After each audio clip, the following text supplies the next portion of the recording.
Então, graças a isso, algumas pessoas já estão dando outros passos. Por exemplo, caixinha do Nubank. Vamos falar sobre essa caixinha do Nubank. Vamos falar sobre o Nubank primeiramente. É uma fintech, ou seja, uma empresa de tecnologia direcionada para finanças. É bem arrojada, bem moderna e com uma proposta bem revolucionária para ir captar cada vez mais brasileiros. Vamos entender como que funciona a caixinha do Nubank. Então, quando você entra lá no aplicativo, você tem na parte de investimentos várias caixinhas. Cada uma daquelas caixinhas ali servem para algum objetivo da sua vida. Então nós temos lá a caixinha da reserva, caixinha dos sonhos, por exemplo, uma viagem, a caixinha de uma compra maior, um imóvel, tem a caixinha do longo prazo, da aposentadoria. Mas vamos começar do básico mesmo, que é a caixinha de reserva de emergência. Como que funciona? Se a poupança rende 0,5 ao mês, 0,5% em cima do que você investiu ao mês, o que dá mais ou menos 70% do CDI, vamos começar a falar aí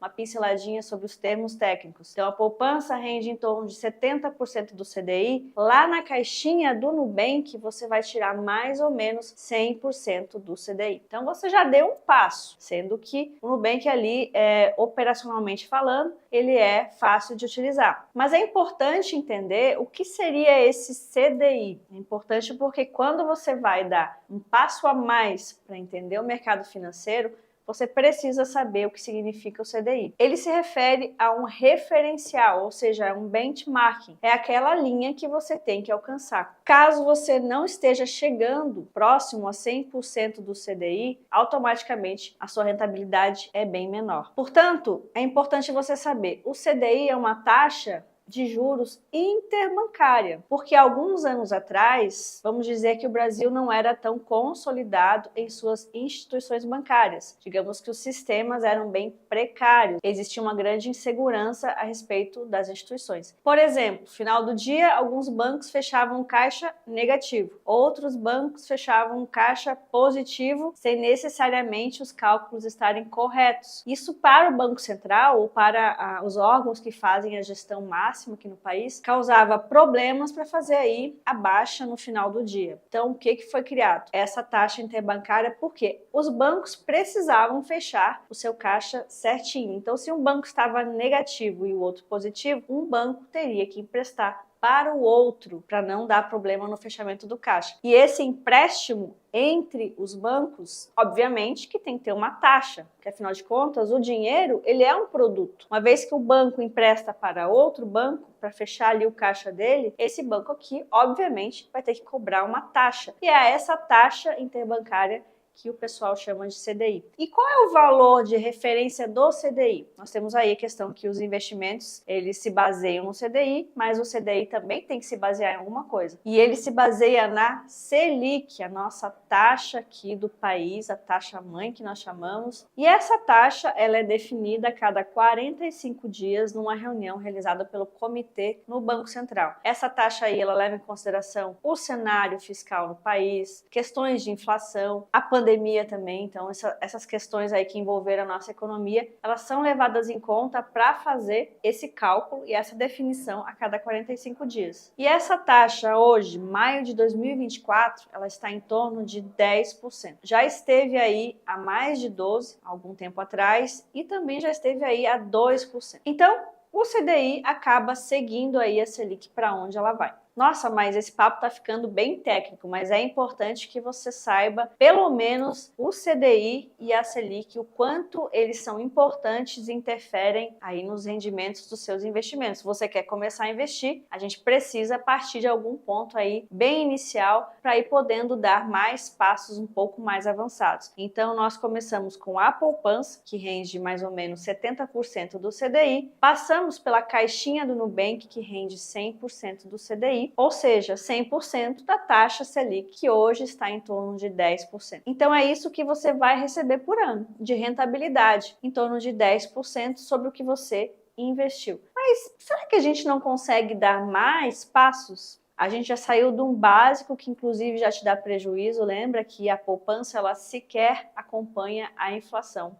Pois é, então a gente já saiu do básico, já passou pelo intermediário, pelo menos você deu um passo a mais abrindo a sua caixinha, e agora é hora de você conhecer mais produtos do mercado financeiro, produtos conservadores, moderados, agressivos, e cada um deles precisa se adequar ao seu perfil de investidor. Muito bem, até agora você fez um básico. Poupança, Nubank é aquele inicial. Para a gente poder avançar um pouquinho, precisamos entender alguns conceitos muito importantes. Primeiramente, que para você poder fazer uma nova carteira mais diversificada de investimentos, você precisa, obviamente, abrir uma conta em uma corretora. Por que numa corretora? Por que eu não posso fazer isso nos bancos tradicionais que eu tenho conta aí, bancos grandes, já antigos? Será que eles não podem me fornecer aquilo que eu preciso? Gente, precisamos tomar cuidado com o que é oferecido para você. Se a poupança é um produto do banco, e ele não está te pagando nada, praticamente nada por isso, será que os outros produtos que o banco te oferece vão pagar tanto assim? Existe ali um certo conflito de interesse. Afinal de contas, os bancos oferecem produtos deles. Portanto, para ele poder ter uma rentabilidade, ele, enquanto banco, conseguir ganhar dinheiro em cima do seu dinheiro, ele vai te oferecer taxas pequenas e vai te cobrar taxas de administração maiores. Concorda comigo? Você tem que lembrar que um banco desses tradicionais, Itaú, Caixa, Banco do Brasil, são gigantescos. Então, para manter uma estrutura como estas, precisa realmente lucrar em cima dos produtos que eles oferecem. Qual é a diferença em relação às corretoras? A corretora, ela tem uma gama de produtos muito maiores. Por quê? Porque não é só um produto, não é só um banco, não é só uma instituição. Nas corretoras, todas as instituições no país podem vender os seus produtos. A corretora vai fazer a intermediação. Então, ela tem ali uma carteira de clientes, elas falam assim para o mercado: olha, mercado, todos esses clientes aqui querem começar a investir. O que é que você pode oferecer para mim? Então, a concorrência é muito maior. Então, a probabilidade de você encontrar um produto muito mais alinhado com o seu perfil é maior dentro de uma corretora do que dentro de um banco que oferece produtos mais específicos deles mesmos. Essa é a diferença crucial. Você vai ter muito mais possibilidades de ganhos dentro de uma corretora. E para você abrir a conta, é muito parecido com a abertura de contas em outras instituições. Hoje em dia, você abre a conta em 5 ou 10 minutos e aí você já tem ali acesso a esses produtos todos. E para a escolha da corretora, isso vai depender muito mais daquela que supre as suas necessidades. Então, para você saber, poxa, o que eu vou levar em consideração para poder escolher a corretora, observe as taxas que ela cobra, observe também quais os tipos de investimento que essa corretora trabalha. E mais uma coisinha, observe se ela tem serviço de assessoria especializada, que isso pode te ajudar bastante. Depois que você abre a sua conta, vamos agora conhecer a questão do perfil de investidor. O preenchimento do formulário do perfil de investidor, ele é essencial e, na maioria dos casos, obrigatório para você poder começar a investir. E qual é a finalidade de você descobrir o seu perfil? Ele vai orientar nas escolhas os produtos que estejam mais alinhados com as suas preferências e leve em consideração a aversão ao risco, período que você quer deixar ali o seu dinheiro rendendo, as experiências que você já teve ao investir e também os objetivos que você tem a curto, médio e longo prazo. E são 3 os tipos de perfil de investidor, começando pelo perfil conservador. Qual é a característica principal deste perfil? Segurança. Neste caso aqui, o mais indicado é que você mantenha o seu dinheiro em produtos de investimento com baixo risco e com alta liquidez, como, por exemplo, títulos do Tesouro Direto, fundos de investimento em renda fixa, CDBs, LCIs e LCAs são os mais interessantes para que você mantenha o conservadorismo da sua carteira. Investimentos mais conservadores não ganham tanto assim, porém ganham sempre. Isso que você tem que ter em mente. Já o segundo perfil, o moderado, ele equilibra um perfil de segurança, conservador, mas ele também consegue absorver um pouco mais de risco.